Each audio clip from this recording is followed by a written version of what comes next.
सियासत में कब किसकी बाजी पलटे और किसकी बाजी मार जाए, ये देखने लायक होते हैं। चुनाव जैसे जैसे नजदीक आते जा रहे हैं, सियासी पारा चढ़ता जा रहा है।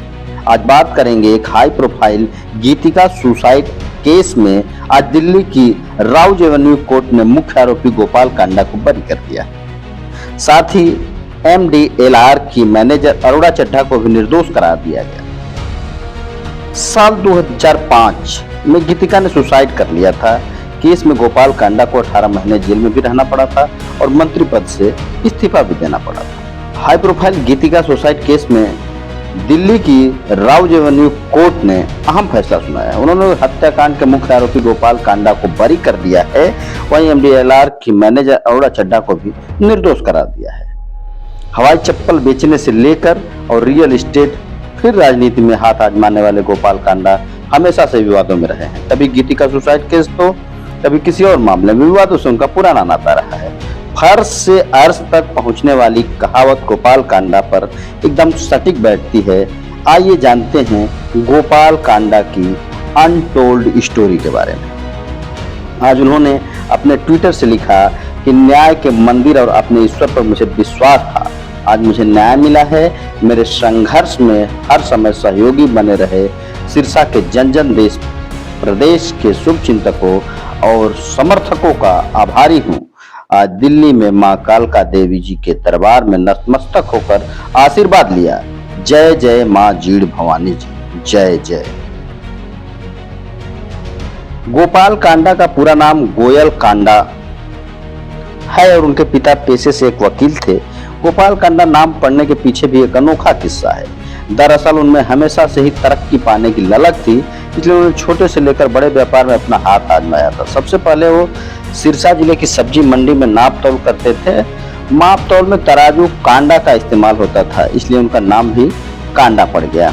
गोपाल ने माप तौल के बाद मनोरंजन के सामान जैसे रेडियो और टीवी रिपेयरिंग की दुकान खोली और इसका नाम जुपिटर म्यूजिक होम रखा था। लेकिन ख्वाब बड़े होने के कारण उनका इसमें गुजारा नहीं हो पा रहा था, जिसके चलते उन्होंने अपने भाई के साथ मिलकर जूते और चप्पल की दुकान खोली। गोपाल कांडा की किस्मत का पासा पलटना शुरू हो गया। उनका एक कारोबार चल पड़ा, जिसके बाद उन्होंने जूते बनाने की फैक्ट्री शुरू कर दी। अब व्यापार बढ़ने के साथ साथ गोपाल कांडा के कनेक्शन भी बढ़ने लगे थे। गोपाल ने बड़े बिजनेसमैन, बिल्डर और नेताओं के साथ अपने संबंधों को और मजबूत किया। गोपाल कांडा का जैसे जैसे कारोबार बढ़ता गया, उसी के साथ साथ बड़े बड़े अफसरों से भी रिश्ते और मजबूत होते चले।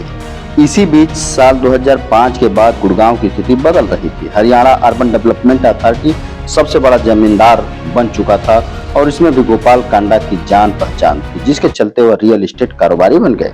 गोपाल कांडा ने साल 2008 में एयरलाइन कंपनी की शुरुआत की थी, जिसका नाम उसने अपने पिता के नाम मुरलीधर लखराम MDLR के नाम पर रखा था।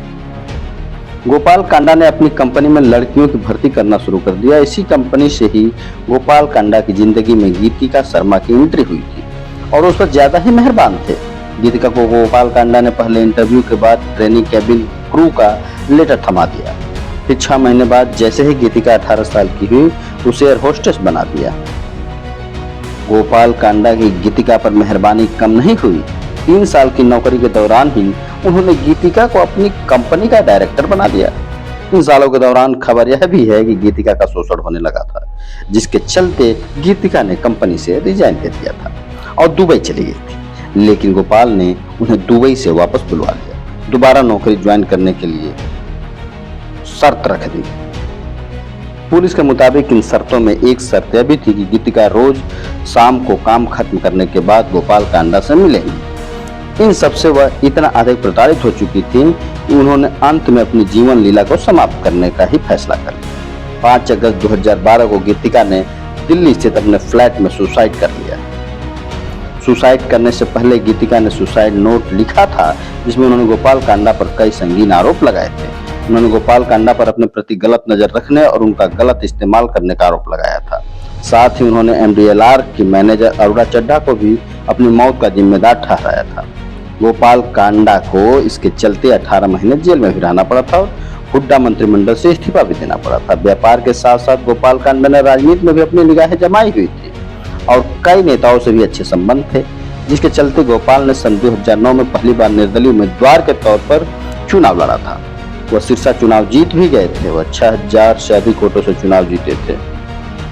इस चुनाव में कांग्रेस हरियाणा विधानसभा की 90 सीटों में से 40 सीट जीतकर सबसे बड़ी पार्टी के रूप में भरी, लेकिन बहुमत के लिए जरूरी आंकड़े के पीछे रह गई थी, जिसमें भूपेंद्र हुड्डा ने गोपाल कांडा को अपने खेमे में कर लिया था।